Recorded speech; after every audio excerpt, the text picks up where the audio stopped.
ఏంటి అవన్నీ?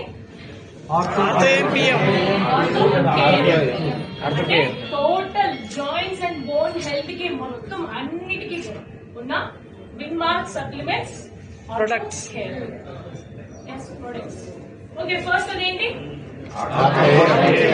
PM Calmax Orthoflex. ఏంటిది? ఎస్, న్యూ ప్రోడక్ట్ మనకి ఈరోజు లాంచ్ అయింది.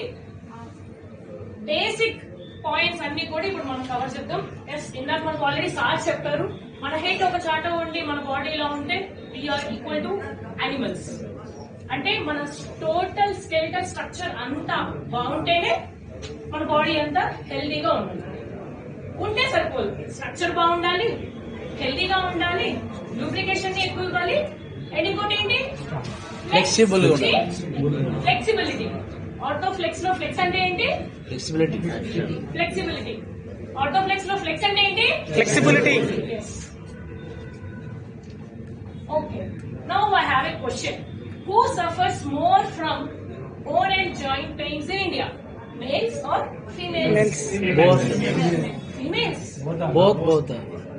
Females ఎంతమంది? చేదు కూడా ఎంత? Men's.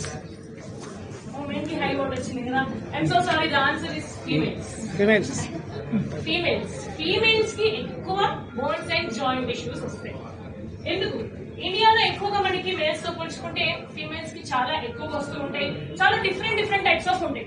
ఒకటి ఆస్టియోపోరోసిస్ అని, ఆర్థరైటిస్ అని, స్పాండిలైటిస్ తెలుసు కదా, ఇప్పుడు బాగా ఫేమస్ అవుతుంది అది కూడా. స్పాండిలైటిస్, రిమటాయిడ్ ఆర్థరైటిస్, ఇవన్నీ కూడా ఎక్కువ మనకి ఇప్పుడు మనం ఫీమేల్స్ లో చూస్తున్నాం. ఎందుకు అంటే it is because of hormonal imbalance. ఎవరు చెప్పారు? Very good. ఇంబ్యాలెన్స్. ఒక విమెన్ మెనోపాజ్ టైంకి వచ్చింది అంటే పీరియడ్స్ అనేవి ఇంకా ఆగిపోతున్నాయి అన్నప్పుడు హార్మోనల్ ఇంబ్యాలెన్సెస్ అనేవి బాగా జరుగుతాయి. అక్కడ మెయిన్ పాత్ర పోషించేది ఎవరు అంటే ఈస్ట్రోజన్. ఎందుకు ఫీమేల్స్ లోనే ఎక్కువ వస్తున్నాయి అంటే బోన్స్ జాయింట్స్ అన్ని హెల్దీగా ఉండాలి అంటే ఫీమేల్స్ లో ఈస్ట్రోజన్ అనే హార్మోన్ చాలా బాగా హెల్ప్ అయ్యింది. బట్ మెనోపాజ్ టైంలో ఈస్ట్రోజన్ అనేది తగ్గిపోతూ ఉంటుంది. ఏంటి? దాన్నే మనం హార్మోనల్ ఇంబ్యాలెన్స్ అంటున్నాం. Yes or no? అందుకని ఫీమేల్స్ లోనే మనం ఎక్కువ జాయింట్ అండ్ బోన్ ఇష్యూస్ చూస్తాం.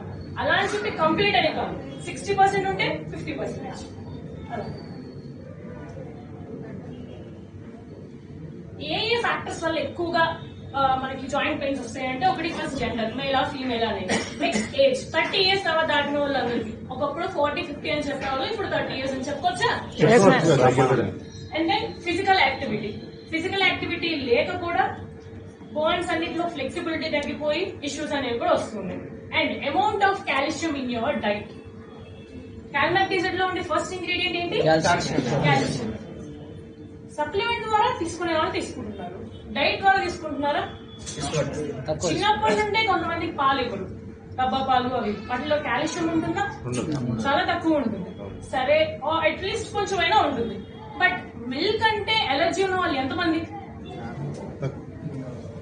అంటే ఎంతమంది డెఫిషియన్సీస్ అనేవి చూస్తున్నాము. మన డైట్ లో కాల్షియం అనేది తక్కువగా తీసుకుంటే కనుక అది కూడా ఒక ఫ్యాక్టర్ మన జాయింట్ పెయిన్స్ అనేవి రావడానికి. Next joint injury are over use. ఎవరైతే ఎక్కువగా ఓవర్ యూస్ చేసేస్తారో మన జాయింట్స్ ని, అర్థమవుతుందా? ఎవరైతే ఎక్కువగా మనం ఓవర్ యూస్ చేస్తూ ఉంటారో జాయింట్స్ ని, వాళ్ళకు కూడా చాలా తొందరగా కార్టిలేజ్ ఇష్యూస్ కానీ రుమటాయిడ్ ఆర్థరైటిస్ కానీ వచ్చే ఛాన్సెస్ అనేవి ఉంటాయి. And in some other gout and ఇంకా medical conditions. Next autoimmune disorders తెలిసిందే కదా, rheumatoid arthritis. Next estrogen fluctuations. ఇందాక నేను చెప్పాను కదా ఉమెన్స్ లో ఇది అనమాట, ఈస్ట్రోజన్ ఫ్లక్చువేషన్స్ అనేవి ఎక్కువ తక్కువ అయిపోవడం వల్ల ఇది. Next poor diet and alcohol and smoking consumptions also one of the reason for rheumatoid arthritis and all joint pains. Mana humans lo any types of joint pains ఉంటాయి, ప్రాబ్లమ్స్. మనకి తెలిసింది మనం ఎక్కువగా చెప్పుకున్నప్పుడు ఆస్టియోఆర్థరైటిస్ అని, రుమటాయిడ్ ఆర్థరైటిస్, స్పాండిలైటిస్ అని.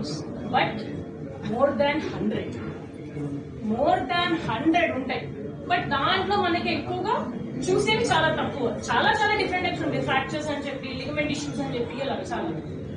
So ఇక్కడ main 4 చూసుకుంటే osteoarthritis తెలిసిందే, కార్టిలేజ్ అనేది తగ్గిపోతుంది, స్పాండిలోలైసిస్ ఇది ఇదేంటి అంటే ఎక్కువగా స్పైన్, వెన్నెముక. వెన్నెముకకి ఎక్కువగా ప్రాబ్లం అనేది వస్తుంది. Next osteoporosis. ఏంటి ఆస్టియో ఆర్థరైటిస్ కి ఆస్టియోపోరోసిస్ కి difference?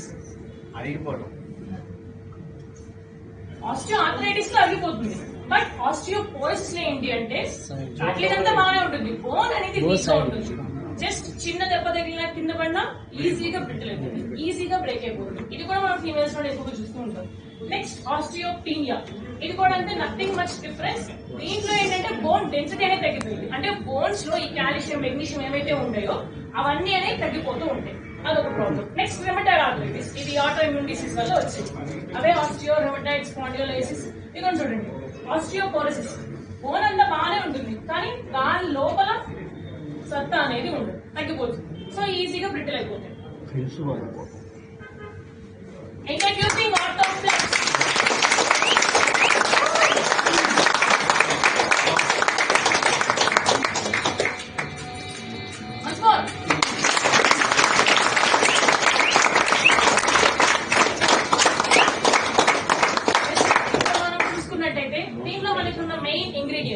One is N-acetyl glucosamine, hyaluronic acid, chondroitin sulfate, MSM and collagen peptide. అంత బ్రీఫ్ గా వెళ్ళడానికి ఇప్పుడు టైం లేదు మనకి. సో ఇక్కడ చూసుకుంటే ఫస్ట్ వన్ 3 రకాల గ్లూకోజమైన్ అనేవి ఉన్నాయి. Glucosamine sulphate, glucosamine hydrochloride. వీటిలో మన దాంట్లో ప్రెసెంట్ అంతకు ముందు పాస్ట్ లో ఉన్న గ్లూకోజమైన్ లో ఉన్న ప్రాపర్టీ ఏంటి? గ్లూకోజమైన్ సల్ఫేటా, గ్లూకోజమైన్ హెచ్సిఎల్? హెచ్సిఎల్. ఇందాక సార్ చెప్పారు ఎక్కడో అమెరికాలోనే, ఎక్కడో వేరే దేశాల్లో ఇక్కడ అంతకన్నా ఫేమస్ అవ్వట్లేదు. ఎందుకు ఇక్కడ దాన్ని ఎక్కువగా యూజ్ చేయట్లేదు చెప్పచ్చు? కాస్ట్. బట్ అయినా మన విమాగ్ లో అది సాధ్యం అయ్యింది, అవుతుంది. ఏంటి ఈ N-acetyl గ్లూకోజమైన్ కి మిగతా వాటికి డిఫరెన్స్? జస్ట్ చిన్నగా ఒకటి, దీంట్లో మనకి 83% గ్లూకోజమైన్ ఉంటే దీంట్లో 100% గ్లూకోజమైన్ అనేది ఉంటుంది. నెక్స్ట్ ఇది అంటే వాపును తగ్గించడంలో కొంచెం వీక్, బట్ N-acetyl గ్లూకోజమైన్ అనేది చాలా స్ట్రాంగ్. అండ్ ఇందాక ఒకటి చెప్పారు సార్, ఇన్సులిన్. ఇన్సులిన్ అనేది మనకు తెలిసింది డయాబెటీస్. డయాబెటీస్ వాళ్ళకి గ్లూకోజమైన్ తీసుకున్నప్పుడు ఇన్సులిన్ లెవెల్స్ పెరుగుతున్నాయి అని అంటారు. అది ట్రూనే. ఈ హెచ్సిఎల్ అనేది మన బాడీలో ఉన్న కణాలు సెల్స్ లోపలికి వెళ్లి బోన్స్ అన్నిటికీ అబ్జర్వ్ అయ్యి గట్టిగా పట్టాలి అంటే ఈ గ్లూకోజమైన్ అనేది ఇన్సులిన్ ని ఉపయోగించుకుంటారు. దానివల్ల ఏంటి లెవెల్స్ అనేది ఇంక్రీజ్ అవుతాయి. బట్ కానీ N-acetyl glucosamine is not at all using insulin, so it is very beneficial for all and also diabetic patients.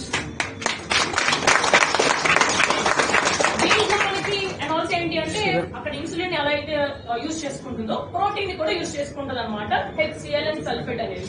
But N-acetyl glucosamine అనేది ప్రోటీన్స్ ని కూడా యూజ్ చేసుకోదు, సో బాడీలో ప్రోటీన్ అనేది కూడా తగ్గదు.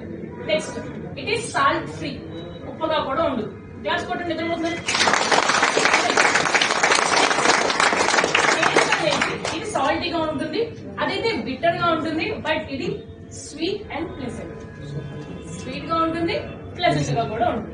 అండ్ నెక్స్ట్ టెంపరేచర్, ఇది కొంచెం తక్కువ టెంపరేచర్స్ లో ఉంటుంది, బట్ N-acetyl glucosamine అనేది 250 degrees అండ్ అబోవ్ డిగ్రీస్ లో కూడా N-acetyl glucosamine అనేది ఉంటుంది.